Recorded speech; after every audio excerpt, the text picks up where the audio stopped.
पहला सब्जेक्ट आपका reasoning ability का रहेगा। 20 क्वेश्चन 20 नंबर के अंदर आएंगे। ये पूरा आपका सिलेबस है, छोटा सा सिलेबस है, छुटकू सा सिलेबस है, इजीली आप बहुत ही कम टाइम के अंदर कवर कर लोगे। दोस्तों आज से ठीक 2 साल पहले एक बहुत बड़े सरकारी विभाग के अंदर अलग अलग पोस्ट के ऊपर लगभग 40,000 वैकेंसी सैंक्शन हुई थी।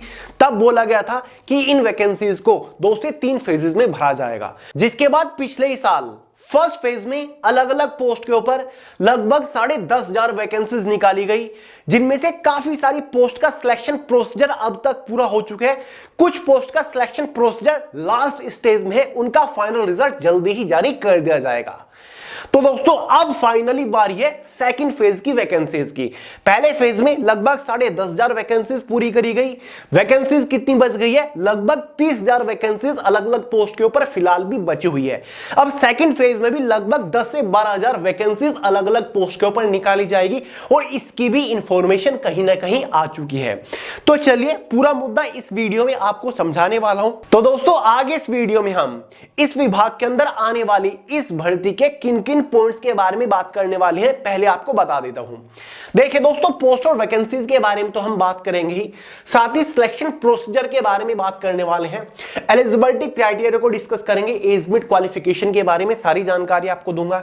एग्जाम पैटर्न और सिलेबस को डिस्कस करेंगे। सिलेक्शन होने के बाद किस पोस्ट के ऊपर इनिशियल इनहैंड सैलरी कितनी मिलेगी, exam centres, job location, job profile, previous year cut off के बारे में बात करेंगे, कैटेगरी वाइज, पोस्ट वाइज, साथ ही प्रमोशन अपॉर्चुनिटी के बारे में बात करने वाले हैं। तो चलिए बहुत ज्यादा टाइम वेस्ट नहीं करते, फटाफट बात करते हैं कि भाई हमारा कौन सा ये सरकारी विभाग है और कौन कौन सी पोस्ट के ऊपर वैकेंसीज आने वाली है। तो इतनी देर से मैं जिस सरकारी विभाग के बारे में बात कर रहा हूं वो है हमारा EMRS, जिसका मतलब होता है एकलव्य मॉडल रेजिडेंशियल स्कूल। देखिए दोस्तों, ये एक सरकारी इंस्टीट्यूशन है जो कि directly ministry of tribal affairs government of India के अंदर आता है। पूरे भारत के अंदर अलग अलग राज्यों के अंदर इसके बहुत सारे इंस्टीट्यूशन है, सरकारी स्कूल है, जिसके अंदर टीचिंग और नॉन टीचिंग की काफी सारी ग्रुप बी और ग्रुप सी की पोस्ट के ऊपर वैकेंसीज अनाउंस हो चुकी है। देखिए दोस्तों, इस वीडियो में हम जिस सबसे बेहतरीन पोस्ट के बारे में बात करेंगे वो है हमारी जूनियर सेक्रेटरी असिस्टेंट की पोस्ट। सबसे पहले बात करेंगे कि भाई इस पोस्ट के ऊपर कितनी वैकेंसीज आने वाली है, वैकेंसीज कब सैंक्शन हुई है। तो दोस्तों जैसे कि आपको स्क्रीन के ऊपर नजर आ रहा होगा, आपके सामने एक PDF खुला हुआ है जिसमें post wise, state wise vacancies की सारी जानकारी है। ये तो मैंने आपको बता ही दिया है दोस्तों कि भाई फेज फर्स्ट में टोटल 10,391 वैकेंसीज पूरी की गई है अलग अलग पोस्ट के ऊपर। किस पोस्ट के ऊपर फेज फर्स्ट में कितनी वैकेंसीज निकाली गई, ये सारी जानकारी आपके सामने स्क्रीन के ऊपर है। वैकेंसीज फॉर टीचिंग स्टाफ, किस स्टेट से कितनी वैकेंसीज भरी गई और नॉन टीचिंग स्टाफ की पोस्ट के ऊपर किस स्टेट से कितनी वैकेंसीज भरी गई। उसके बाद यहां पर टोटल वैकेंसीज का भी पूरा ब्यौरा है। Sanctioned post for permanent teaching and non teaching staff in EMRS। पूरे भारत के अंदर अलग अलग राज्यों में 740 EMRS के अंदर इन पोस्ट के ऊपर वैकेंसीज के बारे में जानकारी है। जैसे कि प्रिंसिपल की पोस्ट है, पे लेवल 12 की ये पोस्ट है, 740 वैकेंसी सैंक्शन हुई है, यानी कि हर एक EMRS स्कूल के अंदर एक पोस्ट यहां पर निकाली गई है। ठीक है, वाइस प्रिंसिपल की पे लेवल 10 की पोस्ट है, 740 वैकेंसी सैंक्शन है। ये तो आपकी टीचिंग पोस्ट हो गई। नॉन टीचिंग पोस्ट के बारे में भी आपको सारी जानकारी यहां पर देखने को मिल जाएगी। हॉस्टल वार्डन की पोस्ट है, टोटल वैकेंसी 1480 सैंक्शन हुई थी। कैटरिंग असिस्टेंट की पोस्ट है, टोटल 740 वैकेंसी सैंक्शन हुई थी। सीनियर सेक्रेटरी असिस्टेंट की पोस्ट है, 740 वैकेंसी सैंक्शन हुई थी। आगे आप जाओगे तो यहां पर आपको जूनियर सेक्रेटरी असिस्टेंट की पोस्ट भी दिखेगी, जो कि पे लेवल 2 की ये पोस्ट है, 1480 वैकेंसी सैंक्शन है। देखिए दोस्तों, लेकिन दोस्तों फेज फर्स्ट में इन सभी पोस्ट के ऊपर वैकेंसीज ऑलरेडी निकल चुकी है। 10,321 जो वैकेंसी फेज फर्स्ट में निकली थी ना, वो तो भरी जा चुकी है। अब फेज सेकंड की बारी है। जैसे कि अगर आपको याद हो, जूनियर सेक्रेटरी असिस्टेंट के पोस्ट के ऊपर फेज फर्स्ट में 759 वैकेंसीज ऑलरेडी निकल चुकी है। 1480 में से 759 वैकेंसीज जूनियर सेक्रेटरी असिस्टेंट की पोस्ट के ऊपर निकल चुकी है। अब जो वैकेंसी है वो है आपकी 721, यानी कि जूनियर सेक्रेटरी असिस्टेंट की पोस्ट के ऊपर 721 वैकेंसीज फेज सेकंड में आने वाली है। समझ गए दोस्तों? तो बाकी पोस्ट के बारे में हम किसी और दिन वीडियो में बात कर लेंगे। आज हम बात करेंगे जूनियर सेक्रेटरी असिस्टेंट की पोस्ट के बारे में। अब लास्ट इस पोस्ट के ऊपर ये वैकेंसी कब निकली थी? फॉर्म स्टार्ट हुए थे 29 जून 2023 को। एग्जाम जो इसका कंडक्ट कराया गया था ऑफलाइन 16 से 24 दिसंबर 2023 को ये एग्जाम कंडक्ट करा लिया गया था। फाइनल कट ऑफ जो इसकी अवेलेबल हो गई थी, एडिशनल रिजल्ट जो आ गया था वो 6 फरवरी 2024 को जारी किया गया था। क्लियर है? उसके बाद स्किल टेस्ट वगैरह का इसका प्रोसीजर होता है। तो भाई लास्ट ईयर की जो वैकेंसी थी वो आपकी 23 के मिड में निकली थी। अब इस पोस्ट के एलिजिबिलिटी क्राइटेरिया के बारे में बात करेंगे, उसके बाद देखेंगे कि भाई इस बार वैकेंसी कब आ रही है, लास्ट डेट क्या रहेगी, एग्जाम वगैरह कब कंडक्ट कराया जाएगा। समझ गए?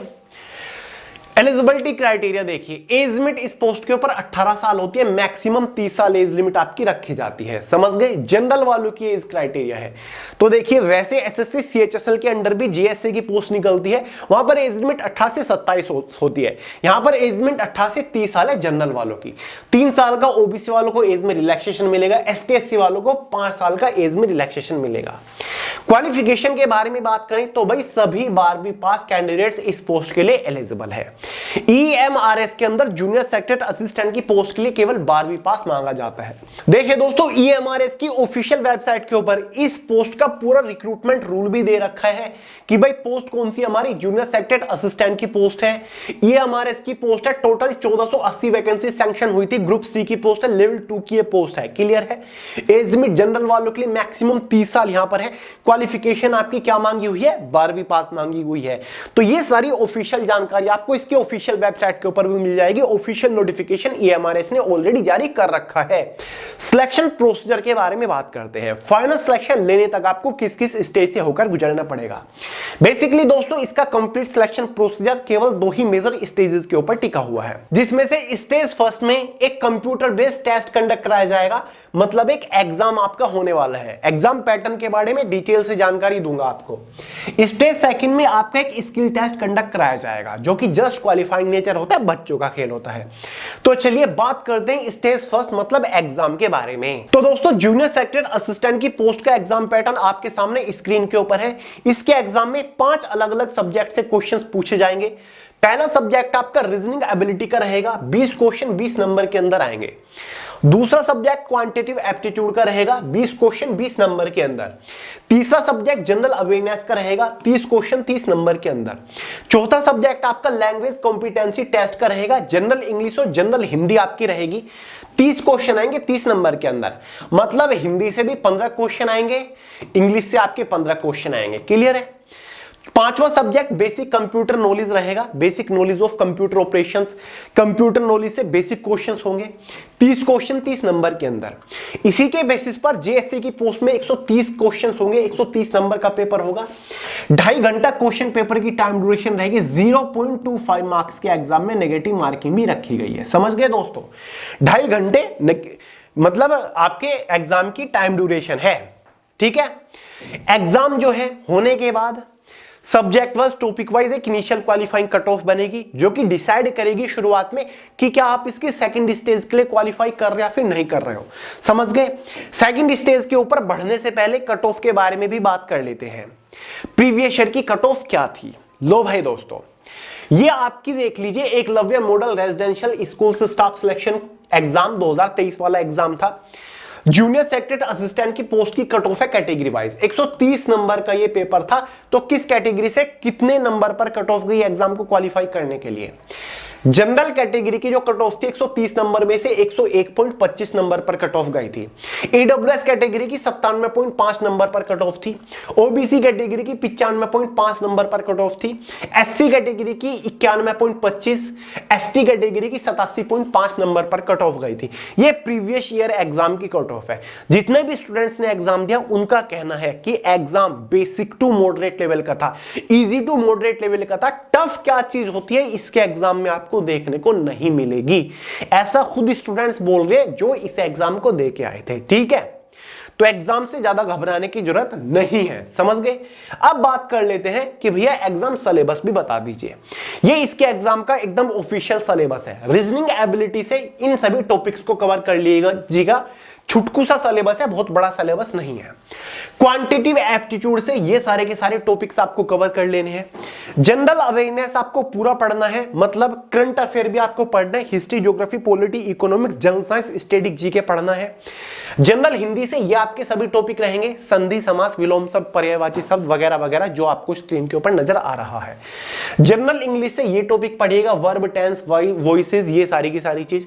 बेसिक कंप्यूटर नॉलेज से ये सारे टॉपिक आपको पढ़ने हैं, fundamentals of computer system, basic operating system, MS office, keyboard वगैरह, शॉर्टकट कीज वगैरह, इनपुट आउटपुट, ये पूरा आपका सिलेबस है। छोटा सा सिलेबस है, छुटकू सा सिलेबस है, इजीली आप बहुत ही कम टाइम के अंदर कवर कर लोगे। समझ गए? तो बहुत बड़ी बात नहीं है, सिलेबस को चुटकियों में आप कवर कर लोगे। समझ गए? अब देखिए, एग्जाम होने के बाद एक इनिशियल क्वालिफाइंग कट ऑफ बनेगी जो कि डिसाइड करेगी कि क्या आप सेकंड स्टेज के लिए क्वालिफाई कर रहे हो। सेकंड स्टेज क्या है? एक स्किल टेस्ट है, टाइपिंग टेस्ट रहने वाला है। बेसिकली कंप्यूटर के ऊपर टाइपिंग होगी, या तो आप हिंदी की टाइपिंग कर लो या फिर इंग्लिश की टाइपिंग कर लो। ये टाइपिंग टेस्ट आपका 50 नंबर का रहेगा, लेकिन क्वालिफाइंग नेचर होगा। ये 50 नंबर फाइनल मेरिट में ऐड नहीं होंगे। फाइनल जो सिलेक्शन होगा वो एग्जाम के 130 नंबर के मार्क्स के बेसिस पर होगा। देखिए दोस्तों, इनिशियल क्वालिफाइंग कट ऑफ कुछ इस तरीके से बनाई जाएगी ताकि टोटल नंबर ऑफ वैकेंसीज के 1/3 कैंडिडेट्स को क्वालिफाई किया जा सके, मतलब एक वैकेंसी के लिए 3 कैंडिडेट्स को क्वालिफाई किया जा सके। समझ गए? अगर आप हिंदी की टाइपिंग करना चाहते हो, हिंदी, तो आपको 30 वर्ड पर मिनट की स्पीड निकालनी होगी। इंग्लिश की अगर आप टाइपिंग करना चाहते हो तो आपको कम से कम 40 वर्ड पर मिनट की स्पीड निकालनी होगी। समझ गए? ये फिर से बता रहा हूं, क्वालिफाइंग नेचर है। क्वालिफाई करने के लिए आपको 20 नंबर लाने होंगे। ये देखिए लिखा हुआ है ना 20, ठीक है, 20 नंबर। 50 में से 20 नंबर ले आइए, आप क्वालिफाई कर जाओगे। नंबर कैसे मिलते हैं? जितनी आप गलती करते चले जाओगे, जितना आप गलत टाइप करोगे, आपके मार्क्स वहीं पर कटने शुरू हो जाते हैं। ठीक है? टाइपिंग का पूरा प्रोसेस इसके नोटिफिकेशन में दिया जाएगा कि भाई कैसे मार्क्स वगैरह यहां पर कैलकुलेट किए जाएंगे। टाइपिंग टेस्ट क्वालिफाई करने के बाद फाइनल मेरिट बनेगी, जो कि अगेन 130 नंबर के मार्क्स के बेसिस पर बनेगी। ठीक है?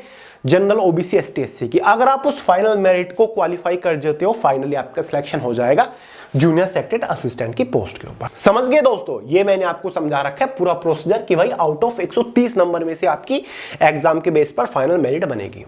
अब बात करेंगे सिलेक्शन होने के बाद इस पोस्ट के ऊपर सैलरी वगैरह कितनी मिलेगी। देखिए दोस्तों, जूनियर सेक्रेटरी असिस्टेंट की पोस्ट है, लेवल 2 की पोस्ट है, ग्रुप सी की पोस्ट है, 1900 रुपए ग्रेड पे वाली ये पोस्ट है। इस पोस्ट के ऊपर just after selection initial in hand salary आपकी 40,000 रुपए महीने पड़ेगी, और इसी पोस्ट के ऊपर फाइनल सैलरी, मैक्सिमम सैलरी 85,000 रुपए आपकी बैठेगी। ठीक है दोस्तों? और हर साल सैलरी में इंक्रीमेंट मिलता रहेगा आपको। अगले साल से 8वां पे कमीशन आ रहा है तो सैलरी वैसे इंक्रीज हो जाएगी। जॉब प्रोफाइल, क्लरिकल काम करना पड़ेगा, ऑफिस सेक्शन की जॉब है, कंप्यूटर बेस्ड, कंप्यूटर रिलेटेड काम करना है, मस्त 9 to 5 की जॉब है। जॉब लोकेशन कहां रहेगी? ऑल ओवर इंडिया के अंदर आपकी जॉब लोकेशन रहेगी। पूरे भारत के अंदर अलग अलग राज्य के अंदर बहुत सारे EMRS है, तो आपको अपने होम स्टेट में भी जॉब लोकेशन देखने को मिल जाएगी। प्रमोशन अपॉर्चुनिटी काफी बेहतरीन है। जितने भी इंस्टीट्यूशंस, कॉलेज, यूनिवर्सिटीज के अंदर वैकेंसीज निकलती है, उनमें प्रमोशन बहुत ही फास्ट होता है। मात्र 5 से 6 साल के अंदर आपको JSA की पोस्ट के ऊपर काम करना है, उसके बाद आप SSA, सीनियर सेक्रेटरी असिस्टेंट की पोस्ट के ऊपर पहुंच जाओगे, जो कि लेवल 4 की पोस्ट होती है, जिसका शुरुआती पे ही लगभग आपका 55,000 के आसपास होता है। समझ गए दोस्तों? प्रमोट हो गए जाओगे तो सैलरी आपको ऐसे ही ज्यादा देखने को मिलने वाली है। समझ गए आप? तो ये आपका प्रमोशन अपॉर्चुनिटी रहेगी, क्योंकि SSA की जो पोस्ट है ना, उसके ऊपर डायरेक्ट भर्ती नहीं होती EMRS विभाग के अंदर, उसके वो एक प्रमोशनल पोस्ट है। JSA प्रमोट हो गया, SSA की पोस्ट के ऊपर जाता है, तो मेरे हिसाब से एक बढ़िया अपॉर्चुनिटी है। ठीक है? अब बात करेंगे कि भैया ये वैकेंसी आपको कब देखने को मिलेगी। लास्ट ईयर इस वैकेंसी के लिए ऑनलाइन फॉर्म 6 जून को निकले थे। समझ गए? 2023 में फॉर्म निकले थे। अब जूनियर सेक्रेटरी असिस्टेंट की पोस्ट का फाइनल रिजल्ट आना बाकी है। उम्मीद करी जा रही है कि भाई इसी महीने के अंदर फाइनल रिजल्ट जारी कर दिया जाएगा, स्किल टेस्ट वगैरह सब कुछ आपका निपट जाएगा। तो ये जो वैकेंसी निकाली जाएगी इस साल भी जून जुलाई महीने के अंदर ही निकलेगी। टेंटेटिव डेट आपको बता रहा हूं, जून 2025 आप लगा के चलिए, आपको EMRS JSA की पोस्ट देखने को मिल जाएगी गारंटेडली। आप अपनी तैयारी रखिएगा। और दोस्तों, राज्यसभा के अंदर भी EMRS के अंदर भर्ती के ऊपर कई बार सवाल किए जा चुके हैं, और जैसे कि आपको अभी अभी बताया, टोटल शुरुआत में 38,480 वैकेंसी सैंक्शन हुई थी, जिसमें से 10,321 वैकेंसीज निकल चुकी है। तो अब भी मोटा मोटा अगर हम लगाकर चलें तो लगभग आपकी 28 से 29,000 वैकेंसीज बाकी हैं। समझ गए? तो भाई मजेदार विभाग है, बढ़िया वैकेंसीज आपके आने वाली है, तैयारी रखिएगा। तो चलिए दोस्तों, इस वीडियो में इतना ही था। कोई डाउट हो, कोई सवाल हो, कमेंट करके पूछ लीजिएगा। वीडियो पसंद है तो लाइक करिएगा, दोस्तों के साथ शेयर करिएगा, चैनल को सब्सक्राइब करना मत भूलिएगा। मिलते हैं अगली वीडियो में बहुत ही जल्द, तब तक के लिए जय हिंद।